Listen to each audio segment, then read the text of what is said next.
உலகம் முழுக்க பரவி வாழும் தமிழர்களுக்கு வணக்கம். உலகம் முழுக்க தமிழர்கள் பரவி வாழ்ந்தாலும் தமிழர்களுக்குன்னு சொல்லப்படக்கூடிய மரபு வழி தாயகமாக தமிழ்நாடு இருக்கு. ஈழம் இருந்தது, இன்று நம்மோடு இல்லை. எஞ்சி இருக்கக்கூடிய தாய் தமிழகத்தை காக்க வேண்டிய கடமை ஒவ்வொரு இளைஞர்களுக்கும் இருக்கு. அப்படி வரக்கூடிய தலைமுறை பிள்ளைகள் அரசியல் என்பது சாக்கடைன்னு நினைச்சு விலகி போனா அப்ப இந்த சாக்கடையை சுத்தம் செய்வது யாரு? அதனால அரசியல் என்பது சாக்கடை இல்ல, அதை பூக்கடையா மாற்ற வேண்டிய கடமை நம்ம கிட்டதான் இருக்கு என்பதை உணர்த்துவதற்காக வாங்க பேசலாம். இது தமிழ் முழக்கம். மூச்சை இழக்கலாம், பேச்சை இழக்கலாமா?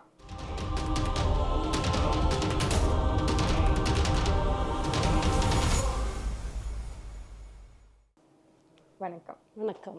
இன்னைக்கு அரசியல் அலசல் நிகழ்ச்சியில பல செய்திகளை நம்ம பேச போறோம். முதலாவதா, வந்துட்டேன்னு சொல்லு, திருட வந்துட்டேன்னு சொல்லு அப்படிங்கிற நீங்க இந்த டைட்டில பார்த்திருப்பீங்க. யாரை பத்தி பேசுறோன்னு உங்களுக்கு தெரியும். ஒன்னா ரெண்டா, எத்தனை துறை, எல்லா துறையும் பட்டியலிடலாம். ஏதாவது ஒரு வழியா நாங்க ஊழல் பண்ணிருப்போம். இப்படி கரப்ஷனுக்கும் கமிஷனுக்கும் கலெக்ஷனுக்கும் பெயர் போனவர்கள் நாங்க. 11/5 ஏன் ஞாபகம் தான் வரணும், 10 ரூபாயா ஏன் ஞாபகம் தான் வரணும். இன்னும் பல விஷயங்கள் சொல்லலாம். நாங்க வாங்கி கொடுப்போம் படிக்கிறதுக்கு சீட்டு. ஆனா அதுக்கு முதல்ல நீங்க எனக்கு காசு தரணும். நான் அந்த காசெல்லாம் திருப்பி தந்துடுவேன். அதுக்கு 471 நாட்கள் எடுக்கும். இப்படி எத்தனையோ துறைகள்ல எப்படியெல்லாம் முடியுமோ அத்துணை முறைகள்லையும் தேர்ந்தெடுத்தவர்களாக இன்னைக்கு ஜாமீனில இருந்து வெளியே வந்திருக்கக்கூடிய மரியாதைக்குரிய செந்தில் பாலாஜி அவர்களை பத்தி தான் பேச போறோம் இந்த காணொலியில. சொல்லுங்க, என்ன நினைக்கிறீங்க? என்ன நினைக்கிறது?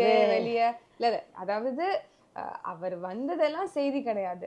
அவர் வெளியில வந்தோடனே நம்மளுடைய மரியாதைக்குரிய முதலமைச்சர் அவர்கள் ஒரு ட்வீட் போட்டாங்க பாத்தீங்களா? உங்களுடைய வீரத்தையும் உங்களுடைய தியாகத்தையும் பாராட்டுறேன்னு போட்டிருக்கார் முதல்வர். என்ன நினைக்கிறீங்க?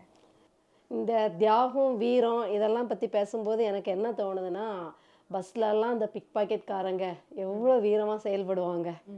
பிக் பாக்கெட் அடிக்கிறதுக்கு முன்னாடி எவ்வளோ துணிச்சலோட, ஊரே மாட்டினா ஊரே கூடி அடிக்கும் இல்லையா? கையை காலை உடச்சி போட ரத்த கலரி ஆகும்.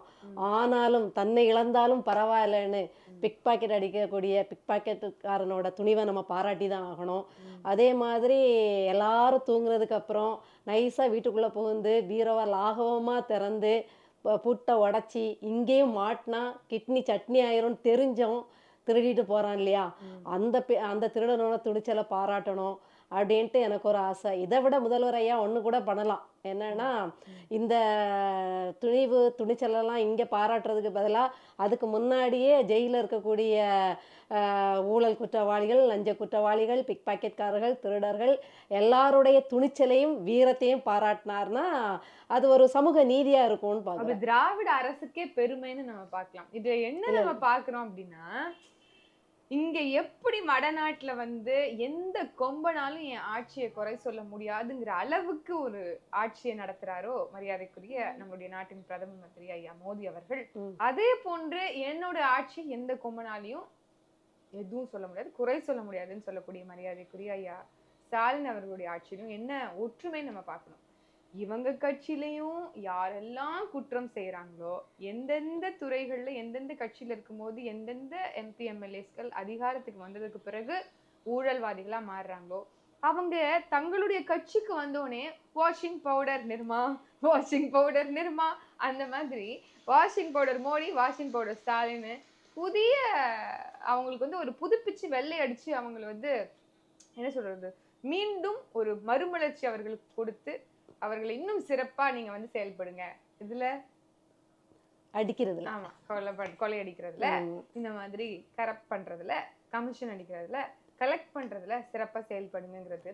அது மட்டும் கிடையாது, இதை மட்டும் கிடையாது, அப்படியே எல்லாத்தையும் உங்க பாக்கெட்ல வச்சிடாதீங்க. கரெக்டா சரியாக எங்களிடத்தில் சமபங்கு அளிக்கிறீர்கள். வசூல் மன்னனா இருக்கிறவங்களுக்கு தான் எங்களுடைய அமைச்சரவையில பொறுப்புன்னு அதுக்கு அழகா சொல்லிடலாமே வெளிப்படையா. வந்தார் வசூல் ராஜா அப்படின்னு போட்டு.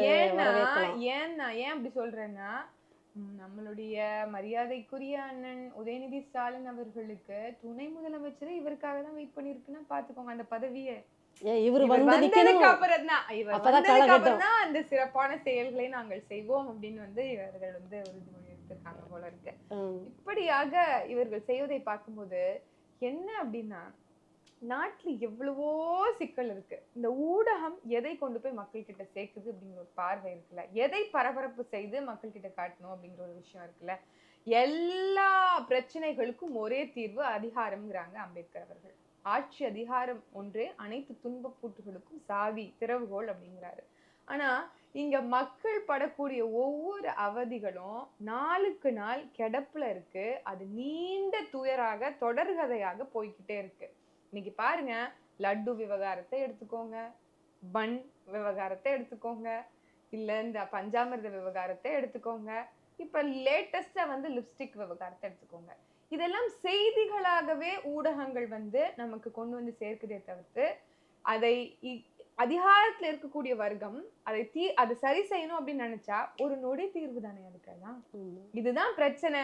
சரி, லட்டுல இந்த மாதிரி அவங்க வந்து ஒரு சர்ச்சைக்குரிய விஷயங்கள் வந்து வெளியில வருது, இதுதான் பிரச்சனை அப்படின்னா இதற்கு காரணம் என்ன, அதை எப்படி சரி செய்யலாம்னு அதிகார வர்க்கத்திற்கு நினைச்ச உடனே சரி செய்ய முடியாதா? முடியும். ஆனால் மாறாக அதெல்லாம் பேச்சு பொருளாக ஆக்கப்படுது, அதெல்லாம் செய்திகளாக பெருமளவுல பிம்பமாக்கப்படுது, பரபரப்பாக்கப்படுது அப்படின்னா அதற்கு பின்னாடியும் அதிகாரம் தான் இருக்கு அப்படிங்கிறதுதான் மக்களாகிய நாம மறந்துடக்கூடாது. ஏன்னா அதிகாரம் வந்து பேய்கள் கைகளில் போனதுனால அது கொஞ்சம் என்ன கரகம் கட்டி ஆடதான் செய்யும். பேய்கள்கிட்ட கொண்டு போய் நாம் அதிகாரத்தை கொடுத்தோம்னா பேய்க்கு என்ன தெரியுமோ அந்த ராஜ்யம் தான் நடக்கும். அதில் மாட்டிக்கிட்டு நாம் முழிச்சிட்டு இருக்க வேண்டியதான். அவங்க ஜால்ராக்கள் வாழ்வார்கள், மற்றவர்கள் வந்து இப்படியே நொந்து நொந்து நொந்து சாக வேண்டியதான். என்னவோ இப்போ செந்தில் பாலாஜி அவர்கள் வந்து அந்த துறை அவருக்காக காத்துக்கிட்டு இருக்கு. குடிமக்களே உஷாரையா உஷாரு, 10 ரூபா கொடுத்தீங்க, இப்போ வட்டியும் முதலுமா 50 ரூபா வரைக்கும் பறி போக போகுது. எப்படியும் நீங்கள் டபுளாக உங்களுடைய சம்பளத்தை கொடுக்க வேண்டும்னு நினைக்கிறேன். அம்மா தாய்மார்களே, உங்கள் கணவன் பத்திரம். அப்படியே டாஸ்மாகை பத்தி பேசணும்னாக்கா அதுல எவ்வளவு ஊழல் தொடர்ச்சியாக இருக்கு அப்படின்னு பார்த்தீங்கன்னா, அண்மையில கூட அக்கா காளியம்மாள் அவர்கள் ஒரு காணொலி போட்டிருந்தாங்க. அதற்கு முன்னாடியே சகோதரி விமலினி அவர்கள் வந்து ஏன் தமிழ் தேசியம் தேவைங்கிற புத்தகத்துல ரொம்ப விரிவா எழுதியிருப்பாங்க இந்த டாஸ்மாக்ல நடக்கக்கூடிய ஊழலை குறித்து. 10 ரூபா மட்டும் வாங்குறது இல்ல இந்த பாட்டிலுக்கு, அது வந்து குடவுன்ல இருந்து, அதாவது நேரடி அந்த மது ஆலைகள்ல இருந்து அரசு அந்த குடவுனுக்கு போய் அந்த குடவுன்ல இருந்து நேரடி அந்த ரீட்டைல் அவுட்லெட்ஸுக்கு போகுதுல்ல, இந்த 3 ஜங்ஷனுக்கு நடுவுல எவ்வளவு கைமாற்றல் நடக்குது அப்படிங்கறத பத்தியா இருக்கட்டும், இல்ல ஓனர் டு அந்த அமைச்சர் பெருமக்களாக இருக்கட்டும், இல்ல அந்த நிறுவனங்களை ஆண்டுகிட்டு இருக்கவங்களா இருக்கட்டும், இல்ல அதிகாரத்துல இருக்கவங்களா இருக்கட்டும், அவங்களுக்கு போகக்கூடிய அந்த கமிஷனாக இருக்கட்டும், அதுல நடக்கக்கூடிய கலப்படங்கள் இருக்கட்டும், அதாவது இங்க வந்து எல்லாத்துலயுமே அடல்ட்ரேஷன் இருக்கு. ஏன் புனிதமாக சொல்லப்படக்கூடிய லட்டுலயே வந்து கலப்படம் இருக்கும்போது அதெல்லாம் ஏமாத்துறோம். குடிச்சு சாவ போற உலகம் தானே. மக்கள் எப்படி போனா நமக்கு என்னன்னு கவலைப்படக்கூடிய ஆட்சியாளர்கள் மதுவே உருவாக்குனது அதுக்குதான்ங்கும் போது அதுல கலப்படத்தை யோசிச்சு பாருங்க. அதுல அவ்வளவு கலப்படமும் இருக்கான். அதே மாதிரி அதற்கு வரி என்பது இல்ல, ஜிஎஸ்டி வரிக்குள்ள வரல. எப்படி பெட்ரோல் ஜிஎஸ்டிக்குள்ள வரலையோ அதே மாதிரி டாஸ்மாக் மதுபானமும் ஜிஎஸ்டிக்குள்ள வரல. அப்ப எவ்வளவு வேணாலும் நீங்க வரி விதிச்சுக்கலாங்கும் போது 90 விழுக்காடு நீங்க வரி விக்கிறீங்க, 1 ரூபா தான் அதனுடைய பாட்டிலுடைய விலையாக போறீங்க. அப்ப நீங்க வருமானம் மட்டும் 50,000 கோடி வரைக்கும் உங்களால வர வைக்க முடியும் அப்படின்னா அதற்கு பின்னாடி எவ்வளவு கமிஷன் அங்க வந்து போகுது அப்படிங்கறத நம்ம வந்து ஆய்வெல்லாம் பண்ணோம்னு வச்சுக்கோங்க, தலை சுத்திரும் மக்களுக்கு. வசூல் ராஜா களம் இறங்கிட்டாரு, அவரை கையில பிடிக்க முடியாது. இந்த டாஸ்மாக் துறையில மட்டும் இல்ல, டிஎன்இபியா இருக்கட்டும், இல்ல நில அபகரிப்பாக இருக்கட்டும், இல்ல சொத்து குவிப்பாக இருக்கட்டும், இல்ல இந்த எஜுகேஷனல் சீட்ஸை வந்து வாங்கி கொடுக்கறதுல இருக்கட்டும், இப்படி எல்லா துறைகள்லயுமே வந்து ஊழல் செய்தவருக்கு இப்படி சிவப்பு கம்பளம் விருது வரவேற்பதை மக்கள் எப்படி பார்ப்பாங்கன்னு நினைக்கிறீங்க? மக்கள் சான்றோர்களுக்கு வேதனையா இருக்கும், இதே நொறுங்கி போகும். அப்போ இதே உண்மையிலே நாட்டுக்காக தியாகம் பண்ண தியாகிகள் பார்க்கும்போது அவங்களுக்கு இந்த வார்த்தைகள்லாம் எவ்வளோ சுடுச்சொல்லாக இருக்கும். என்னத்தடா இது, என்ன தியாகம் பண்ணிட்டாங்க அப்படிங்கிற மாதிரி இருக்கும். அடுத்தது நல்லவங்க நடுநிலையாளர்கள் அப்படின்னு பார்க்கும்போது என்னத்தடா இந்த நோட்டாக்கு ஓட்டு போட்டே நம்ம செத்துருவோம் போல அப்படின்னு கூட இருக்கும். அதாவது கடைசி வரைக்கும் சான்றோர்களையும் நல்லவர்களையும் வந்து ஒரு விரக்தியின் விளிம்பிலேயே வச்சு இவர்களுக்கான ஒரு கூட்டத்தை மட்டும் வாழ வைக்கிறதுக்கு என்னன்னு யோசிப்பேன். இதுல கொடுமை என்ன அப்படின்னா, இவரை 471 நாள் சிறையில வைக்கிறதுக்கான காரணமே யாருன்னு பாத்தீங்கன்னா, அவர் சார்ந்து இருக்கக்கூடிய திமுக தான். அது அப்போ ஆமா, ஊழல் பெருச்சாலின்னு சொன்னது என்ன, என்னென்னமோ அவர்களை வசைப்படுத்தாங்க. மேபி அன்னைக்கு அது உண்மையா இருக்கலாம். இன்னைக்குதான் நம்ம சொன்ன மாதிரி வாஷிங் பவுடர் ஸ்டாலினாக மாறிடுச்சு. திராவிட மாடல் அப்படி மாறி இருக்கு. இப்படி அது ஒரு பக்கம். எனக்கு இதுல இன்னொரு விஷயம், நான் வந்து பொதுவா எனக்கு இதுல ஒரு சின்ன குழப்பம் என்னன்னா, ஈடிங்கிறது எனக்கு தெரிஞ்ச வரைக்கும், நான் படிச்ச வரைக்கும் தகவல்களை சேகரிச்சுக்கிட்டு தான் அரசே கைது பண்ணோம் அப்படின்ட்டு. அப்போ இவருக்கு தீர்ப்பு வாங்கி கொடுக்கறதுக்கு உண்டான அத்தனை ஆவணங்கள் அவங்க கையில கிடைச்சிருக்கும், அத்தனை தரவுகள் அவங்கள்ட்ட இருந்தோம், ஏன் தீர்ப்பு வாங்கி கொடுக்க முடியல இத்தனை நாள் ஆகியும் அப்படின்னு. இதுக்கான விளக்கம் எனக்கு கிடைச்சா நல்லா இருக்கும். ஏன்னா நமக்கு அந்த அளவுக்கு தகவல் தெரியல அதை பத்தி. அதற்கு யாராவது இவங்க சாக போற நிலைமையா இருக்கிறாங்க அப்படின்னா அதுக்கு மேபி தீர்ப்பு வரலாம். ஏன் அப்படி சொல்றேன் அப்படின்னா, நம்மளுக்கு தெரியும் அம்மையார் ஜெயலலிதா அவர்களுடைய அந்த சொத்து குவிப்பு வழக்குல அவர் இறந்து போனதுக்கு பிறகுதான் அவங்களுக்கு வந்து தீர்ப்பே வந்து கிடைக்கப்பட்டுச்சு. அதற்கு முன்னாடி வரைக்கும் அது வந்து அதிகாரம் அவங்க கையில இருந்தது அப்படிங்கறதுனால அது என்ன மாதிரி நடந்தது. அப்ப இந்த கைது நாடகம் எதுவுமே தேவையில்லையே. நீங்க ஒன்றியத்துக்கு பூஜா தூக்கக்கூடிய ஒரு மாநில அரசாக அதுக்காக இவ்வளவு நடக்கும். இதெல்லாம் இந்த நாடகங்கள் சும்மா நாங்க பாஜகவை வீழ்த்துவோம், சனாதனிகளை ஒழிப்போம் அப்படிங்கறது அதெல்லாம் அங்கேயே சொல்லி வச்சுட்டு தான் வருவாங்க. அங்க போய் சந்திக்கும் போதே அவங்களோட பாணியிலேயே சொல்லணும்னா எண்ணெய் இல்லாத கரண்டியை போட்டு ஆட்டுறது.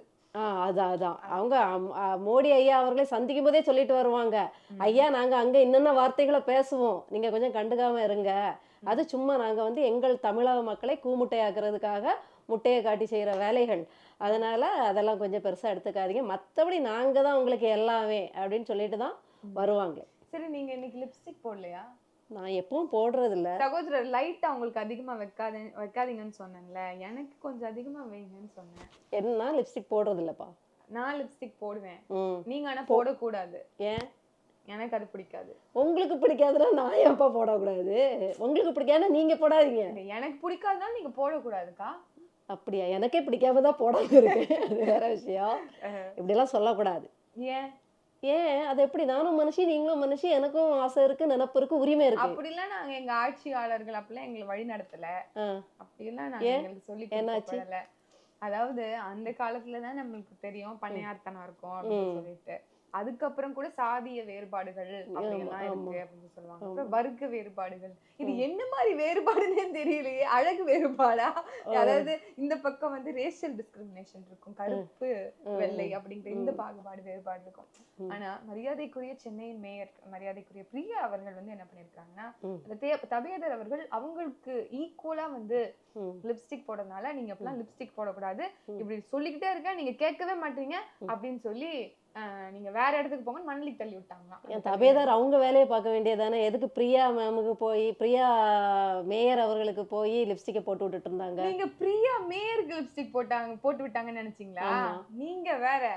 தபேதர் அவங்க வந்து அந்த பியான் வந்து அவங்க வந்து மேயர் பிரியா அவங்க அளவுக்கு காம்படிஷனா வந்து மேட்ச் பண்ணி. அப்படியா? நான் வந்து இதெல்லாம் அரசல் புரசலா கேட்கும் போது மேயர் பிரியாவுக்கு இவங்க போய் போட்டு விட்டுட்டாங்க போல, அதாவது சொல்ல கேட்காம வலுக்கட்டாயமா போட்டு விட்டுட்டாங்க போல அப்படின்னு நினைச்சேன். இவங்களுக்கு வேண்டாத வேலை தானே, மேக்கப் உமன் இல்லையே இவங்க, வந்து மேக்கப் ஆளு கிடையாதே, மேக்கப்பாளர் தானே.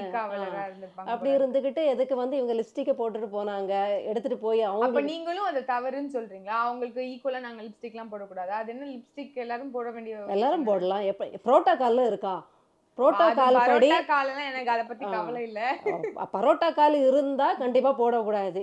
ஏன்னா மேயருக்குன்னு சில அந்தஸ்துகள் அதிகாரங்கள் வரையறுக்கப்பட்ட மாதிரி இதுவும் அந்த அதிகாரத்துக்குள்ள இருக்கா, இந்த அதிகாரம் அவங்களுக்கு வழங்கப்பட்டிருக்குன்னா கண்டிப்பா மேயர் செஞ்சது சரி. ஆனா அப்படி ஒரு புரோட்டோகால் இல்லைன்னா, உடையும் அவங்களுடைய உணவும் இது எல்லாமே இந்தியன் கான்ஸ்டிடியூஷன் படி எல்லாருக்குமே ஈக்குவல். அப்புறம் என்ன ஃப்ரீடம், ரைட் டு லிவ் இல்ல அதெல்லாம். ஆமா, அதாவது இப்படியான ஒரு வேறுபாடு ஒரு பழமொழி ஞாபகத்துக்கு வருது. ஏன்னா அவங்களுடைய பொசிஷன் இல்ல எனக்கு பழமொழி ஒண்ணு ஞாபகத்துக்கு வருது. குதிரைக்கு கொம்பு கொடுக்காதது அப்படின்னு. சில நேரங்களில் இந்த பழமொழியெல்லாம் நாம் வந்து பயன்படுத்த வேண்டியது வருது பாருங்க. இதெல்லாம் பயன்படுத்தக்கூடாது. ஏன்னா அவங்க ஒரு பின்தங்கிய வகுப்பிலிருந்து வந்து ஒரு நல்ல உயரிய இடத்துக்கு வந்திருக்காங்க. அதுவும் பெண்ணும்போது ஒரு பாராட்டப்பட வேண்டிய விஷயம்தான். திறமையை பார்த்து வந்தாங்களானால் எல்லாரும் திறமையில வரதில்லை. கொடுத்த வேலையை சரியா கிடைச்ச பிறகு சரியா செஞ்சாலே அது ஒரு பாராட்டுக்குரிய வேலை தான். அப்படி இருக்கும்போது அது ஒரு பாராட்டு செயலாக தான் இருந்தது. இப்படி ஒரு பின்தங்கிய வகுப்புக்கு ஒரு முன்னுரிமை கொடுத்து எடுத்தது எல்லாமே பாராட்டுக்குரிய ஓரளவுக்கு ஓகே பரவாயில்லப்பா அப்படின்னு தான் தோணுச்சு. ஆனால் இப்போ இந்த பழமொழியை திருப்பியும் நான் பயன்படுத்த வேண்டியதாக இருக்குது. இதை தான் சொல்லுவாங்களோ, குதிரைக்கு கொம்பு கொடுக்காதது இதுக்கு தான் அப்படின்ட்டு ஒரு சின்ன இல்ல நம்ம அவர்கள் மீது ஒரு பெண்ணாக நமக்கு ஒரு சக பெண்ணாக அவங்களுக்கு வாய்ப்பு கொடுத்ததே பெரிய ஒரு விஷயம் தான் நம்ம பாக்குறோம். ஆனாலும் இப்படியான வேறுபாடுகளை களையணும் அப்படிங்கிறது தான் இன்னைக்கு கூட தாய்மாமன் சீமான் அவர்கள் பேட்டியில சொல்லும்போது சொல்லியிருப்பாங்க. சக ஊழியர்களும் சக பெண்களும் சக அலுவலர்களும் வந்து அலுவல் பணி செய்யக்கூடியவர்களும் வந்து இதே மாதிரி நல்லா இருந்தாங்க அப்படின்னா நம்மளுக்கு தானே அது அழகும் பெருமையும் கூட. அப்படி இன்க்ளூசிவா இருக்கணுமே பிரியா அப்படிங்கிறது தான் ஸோ பதவி வந்து கர்வத்தையும் கொடுக்குங்கிறது இதுல இருந்து கொஞ்சம் தெரிகிறது. ஒரு 1 வீக்கா வந்து பயங்கர பயங்கர பாப்புலரா ஆயிட்டு இருக்கிறது யாருன்னு பாத்தீங்கன்னா விடுதலை சிறுத்தைகள் கட்சியினுடைய ஒன் ஆஃப் த பொதுச் செயலாளர் சீஃப் செக்ரட்டரியா இருக்கக்கூடிய ஆதவ் அர்ஜுனா அவர்கள் அவர்களுடைய கருத்து ஆதவ் அர்ஜுனா அவர்களுடைய கருத்துக்களை எடுத்து பார்த்தோம்னா 13 ஆண்டுகளுக்கு முன்னாடி நாம் தமிழர் கட்சி என்னென்ன செய்திகளை சொல்லி வந்ததோ அத்தனையும் திருப்பி அவர் வந்து இன்னொரு தடவை பேசியிருக்கிற மாதிரி நமக்கு தெரியுது. நம்ம தான் பாலிடிக்ஸ்ல வந்து என்னதான் 70 ஆண்டு கட்சி 60 ஆண்டு கட்சி நாங்க திராவிட கட்சி நாங்க மூத்த கட்சின்னு சொன்னாலும் அவர்கள் எல்லோரும் நாம் பேசக்கூடிய அரசியலை தான் இன்னைக்கு பேசிட்டு இருக்காங்க. அப்போ நாம தான் அவர்களுக்கு முன்னோடியாக இருக்கிறோம் அப்படிங்கிறது ஒரு புறம். இன்னொரு விஷயம் நம்ம வந்து மரியாதைக்குரிய ஆதவ் அர்ஜுனா பேசக்கூடிய பல செய்திகள்ல பார்க்க வேண்டியது என்ன அப்படின்னா அதிகாரத்திலும் பங்கு ஆட்சியிலும் பங்குன்னு சொன்ன ஐயா திருமாவர்களுடைய கருத்தாக இருக்கட்டும். இன்னைக்கு டாஸ்மாகினுடைய வருமானம் வந்து பெண்களுக்கு கொடுக்கக்கூடிய அந்த 1000 ரூபாயை திருப்பியும் அதே டாஸ்மாக்ல தான் கொண்டு போய் சேர்க்குது அப்படிங்கிற இந்த இறுதியா இப்ப பேசப்படக்கூடிய விஷயங்களாக இருக்கட்டும். அதே மாதிரி நீங்க தனி தொகுதியில நின்ன ஐயா ராசா அவர்கள் அந்த தொகுதி பொது தொகுதியா மாறின பிறகும் அவரை கொண்டு போய் திருப்பி வேற ஒரு தனி தொகுதியில கொண்டு போய் பெரம்பலூர்ல இருந்து கொண்டு போய் நீலகிரியில போடுவதற்கான காரணம் என்ன? இப்படி அடுக்கடுக்கான கேள்விகள் அத்துணையும் ஏதோ ஒரு கட்டங்கள்ல நாம் தமிழர் கட்சியினுடைய தலைமை ஒருங்கிணைப்பாளர் தாய்மாமன் சீமான் அவர்கள் கேட்டதாக இருக்கு. அதாவது இதெல்லாம் எப்படி நம்ம வந்து எடுத்துக்க, அதாவது இதைத்தான் ஆங்கிலத்தில் காப்பி கேட் என்று சொல்வார்கள். தமிழில் சொல்ல வேண்டாம் ஈரிச்சாங்காப்பி அப்படிம்பாங்க. இவங்களுக்கு வந்து எப்போவுமே சொந்தமாக யோசிக்கிற திறன் கொஞ்சம் எல்லாருக்குமே கம்மி தான், குறைவு தான். ஆனால் அண்ணன் பேசும்போது எல்லாம் எகத்தாளம் பண்ணுவாங்க. அண்ணன் பேசும்போது நக்கல் நையாண்டி அடுக்குமா இவர் என்ன வானத்தை வில்லா வளைச்சி தாரேன்ட்டு சினிமா டயலாக் மாதிரி பேசிடுறாரு அப்படின்னு பயங்கரமாக எகத்தாளம் பண்ணுவாங்க. அதாவது இந்த கட்சியை சேர்த்து தான், இந்த கட்சியில் உள்ளவர்களும் சேர்த்து தான் இதை பண்ணிகிட்டே இருப்பாங்க. ஆனால் அண்ணன் பெருந்தன்மை அவங்கள பற்றி பேசாதீங்க வசப்படாதீங்க நம்ம கட்சியில் ஒரு அறிவுரையை சொல்லுவாங்க. இறுதியாக எல்லாரும் இதை தான் வந்து கொண்டு வந்துட்டு நிற்கிறாங்க. அண்ணனோட அத்தனை இதுகளையும் தான் இவங்க வந்து என்னவோ இவங்க இப்போ புதுசாக உட்காந்து ரூம் போட்டு யோசித்து சொல்கிற மாதிரி ஒன்று சொல்லிகிட்டு இருக்காங்க. ஆதவ் அர்ஜுனா கேட்குறது நியாயம்தான். நம்ம அண்ணன் பேசுகிறது தான் அவர் கேட்குறாருங்கும் போது நமக்கு நியாயமாக தான் படுது, நியாயம்தான். ஆனால் இதை வந்து நீங்கள் ஒரு தொங்கு சதையாக கூட்டணியில் உட்காந்துட்டு கேட்குறது தான் பெருத்த நகைச்சுவையாக இருக்குது. ஏன்னா நீங்கள் கேட்க வேண்டிய கேள்வி எதிர்த்தரப்புலேருந்து கேட்கணும் இல்லையா? ஒரு நல்ல ஒருத்தரை பார்த்து நம்ம கேள்வி கேட்குறோன்னா அவர் நமக்கு எதிராளியாக இருக்கணும். அவங்கக்கிட்டேயே குழாவிக்கிட்டு அவங்கக்கிட்டேயே பதவிகள் வாங்கிக்கிட்டு நீங்கள் இப்படி பேசுகிறத பார்த்தா கண்டிப்பாக நீங்கள் மக்கள் நலனுக்காக பேசுகிறதா எனக்கெல்லாம் துளி அளவும் அப்படி தோணலை.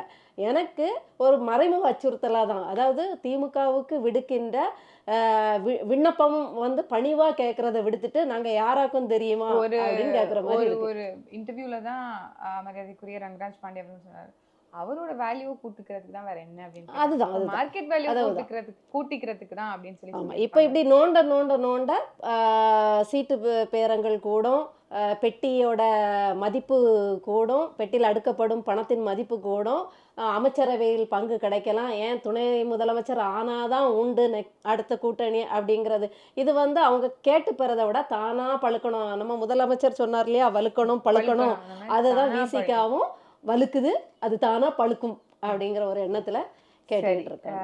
நல்லதுக்கா. அப்ப இன்னொன்னு சொல்லணும், இந்த மது நம்ம வீரமும் தியாகமும் நிறைந்த பாலாஜி பத்தி பேசும்போதும், செந்தில் பாலாஜி அவர்களை பத்தி பேசும்போதும், இந்த விசிகாவோட இந்த மது ஒழிப்பு விஷயங்களை பத்தி பேசும்போது இன்னொரு நகைச்சுவையும் கூட சேர்ந்து ஒட்டிட்டு வருது. இந்த மது ஒழிப்பு மாநாட்டுக்கு யார் வந்து ஸ்பான்சர் பண்ண போறாங்கன்னா SNJ நிறுவனமா. வாரே வா. வரே வா. எப்படி தெரியுமா, நானே என் தலையில குட்டிப்பேன். நானே மல்லாந்து துப்பிக்க மாட்டேன், அப்படியே கொப்பளிப்பேன், வாந்தியா எடுப்பேன் அப்படிங்கிற மாதிரி இருக்கு இது. ரொம்ப சிரிப்பா வருது, என்னன்னே எனக்கு தெரியல. சனாதன ஒழிப்பு மாநாடுகளுக்கு ஐயர்களை கூப்பிட்டது போல. ஆமா ஆமா. இதை வந்து எப்படி சொல்லுங்க, பிக் பாக்கெட்காரன் வந்து உங்களோட பிக் பாக்கெட் அடிச்சுக்கிட்டு பிக் பாக்கெட் ஒழிப்பு மாநாட்டுக்கு நானே வந்து ஸ்பான்சர் பண்ணேன், ஃபுல்லாக நான் ஸ்டேஜ் போட்டு தரேன், எல்லாத்தையும் பண்ணி தந்துடுறேன், நானே முழு உதவியும் பண்றேன்னு சொன்ன மாதிரி இருக்குது. மது எப்படியோ குறைஞ்சா சரிதான், எது எப்படியோ அப்படிதான் நம்மளுக்கு நினைக்க தோணுது. நீங்க சொன்ன மாதிரி எவ்வளவு எள்ளி நகையாடினாலும் இறுதியில சீமானை நீங்க வேணா புறந்தள்ளலாம். அவர் பேசக்கூடிய அரசியலை ஒருபோதும் நம்ம புறந்தள்ளிட்டு வாழ்க்கையை வாழ முடியாது அப்படிங்கிறதுக்கான ஒரு என்ன சொல்றது, அந்த மாதிரியான ஒரு இடத்துல தாமம் சீமான் அவர்களுடைய கருத்துகள் இருந்திருக்கு, எப்போதும் இருக்கும், தொடர்ச்சியாக இருக்கும். அதாவது நீங்க எந்த லேமேன் எடுத்து பார்த்தாலும் அவர் நாம் தமிழரின் என்ன சொல்றது உணர்வாளர், ஆதரவாளர், அடிப்படைவாதியாக அப்படிதான் இருக்க முடியும். வரலாற்று மன்னர்களோட ஆட்சியில நல்ல ஆட்சி புரிந்தவர்களின் லட்சணங்கள் பாத்தீங்கன்னாலும் அண்ணன் சொல்ற அந்த ஆட்சி முறையா தான் இருக்கும். நீங்க பாருங்க, வார்த்தைகள் வேணா கொஞ்சம் தமிழ் வார்த்தைகள் வேற மாதிரி இருக்கலாம், சொல்லும் விதம் வேற மாதிரி இருக்கலாம். ஆனா நீங்க அவங்க நல்லாட்சி புரிந்த அரசர்களின் லட்சணங்கள் என்னென்னு பாத்தீங்கன்னா அண்ணன் சொல்ற அந்த அரசியல் கொள்கைகளா தான் இருக்கும். அப்போ இதெல்லாம் இப்படி ஒரு புறம் இருக்க ஒரு நல்ல தூய ஆட்சி மலர வேண்டும் அப்படிங்கிறது தான் நம்ம எல்லாருடைய ஒரு மிகப்பெரிய கனவா இருக்கு. அது உறுதியா சாத்தியப்படுத்துவோம். வேற்றுமைகள், இந்த மாதிரி வேறுபாடுகள் எல்லாத்தையும் புறந்தள்ளுவோம். ஆக்கப்பூர்வமான செய்திகளை மக்களுக்கு கொண்டு போய் கடத்துவோம். மக்களும் இங்க என்ன தேவை, இங்க என்ன சிக்கல், அதை பத்தி பேசணும். ஏன் பிரச்சனை, மக்களுடைய பிரச்சனை என்னங்கிறத பேசுறதுக்கான ஒரு தலைவர் தான் இங்க தேவைப்படுதாங்களே தவிர்த்து, மாறாக நமக்கு இங்க வந்து டைவர்ஷன் பாலிடிக்ஸ், இந்த லட்டுவோ லிப்ஸ்டிக்கோ பன்னோ இல்ல இந்த மாதிரியான டைவர்ஷன் பாலிடிக்ஸ் நம்மளுக்கு அவசியமற்றது. ஊடகங்களும் ஒரு ஜனநாயகத்தின் முக்கிய தூணாக அவர்கள் செயல்பட வேண்டும். அவர்கள் அதற்கு தீர்வு காணும் வரை அவர்கள் ஒரு மக்கள் பிரச்சனையை எடுத்துட்டு போகணும். அதை எல்லாத்தையும் சும்மா கிடப்புல போட்டுட்டு இன்னைக்கு வந்து எப்படி மீடியா வந்து எந்த விஷயத்தை டார்கெட் ஃபோக்கஸ் பண்ணுது அப்படிங்கறத நம்மளால பார்க்க முடியுது. உள்ளபடியே வலியை தருகிறது. இன்னும் கூடுதல் கவனத்தை மக்கள் பிரச்சனைகளை நோக்கி ஊடகங்கள் செயல்பட வேண்டும் அப்படிங்கிறதையும் நம்ம ஒரு பக்கம் கேட்டுட்டு, இன்னொன்று வந்து இப்போதான் சமீபத்தில் பார்த்தேன், நம்ம கன்னியாகுமரி மாவட்டத்தில் ஒரு இது மக்கள் வந்து சொல்றது, அதாவது நம்ம பேனா சிலைக்கு கருத்து கேட்பு இது பண்ண மாதிரி இப்போ ஒரு புது ப்ராஜெக்டுக்கு கருத்து கேட்பு மாநாடு வச்சாங்க இல்லையா, அதுக்கு அண்ணன் வந்து எல்லாருக்கும் அழைப்பு விடுத்து நாம போய் கலந்துக்கணும், செப்டம்பர் அடுத்த மாதம் 2ஆம் தேதின்னு சொன்னதுல இப்போ மாநாடு தேதியை ஒத்தி வைத்துள்ளார்களாம். அது பயம் இருக்குல்ல, இயற்கை சூழலை காக்கணும் அப்படிங்கிறதுக்கான ஒரு அரசியலை பேசுவதற்காக இந்த தலைவர்களே இல்லை அப்படிங்கிறது நம்மளுக்கு நல்லா தெரியும். அப்படி பேசினாலும் அது ஏதோ ஒரு காரணத்துக்காக சந்தர்ப்பத்திற்காக பேசுகிறார்களே ஒழிய இன்னைக்கு மக்கள் நலன் அப்படின்னு யாருமே வந்து மனசை முன் வைக்கிறது இல்லை. அதை நம்மளால என்ன சொல்றது வெளிப்படையா நம்மளால பார்க்க முடியுது. அப்ப வெளிப்படையாக அநீதிகளால் கட்டமைக்கப்பட்ட இந்த சமூகத்தை தகர்த்து முற்றுமுழுதாக ஒரு புதிய சமூகத்தை உருவாக்க, ஒரு புரட்சியை உருவாக்க நாம் தமிழராய் ஒன்றிணைய வேண்டும் அப்படிங்கிற அறைகூவலோட இந்த காணொலியை நிறைவு செய்வோம். மீண்டும் ஒரு காணொலியில நம்மளுடைய எங்களோட காணொலியை விரும்புங்கள். ஆமா, லைக் பண்ணுங்க, சப்ஸ்கிரைப் பண்ணுங்க, ஆமா சந்தாதாரர் ஆகணும், இது எல்லாருக்கும் பகிரணும். இன்னும் பல பேர் வந்து இந்த காணொலியை பார்க்கணும். தமிழ் முழக்கம் ஊடகத்தை வந்து இன்னும் பெருமளவுல வளர்ச்சி பெற வைக்கணும். இது வாப்பாவுடைய கனவின் நீட்சியா தொடங்குது அப்படிங்கறதுனால வாப்பாவை வாப்பனுடைய நலன் விரும்பிகள் நிறைய பேர் இதை பார்ப்பீங்க. தமிழ் முழக்கம் ஊடகத்தை உறுதியாக எல்லாரும் கொஞ்சம் சப்ஸ்கிரைப் பண்ணிருங்க ப்ளீஸ். அப்படி சொல்லி நம்ம நிறைவு பெற்றுலாம். நன்றி.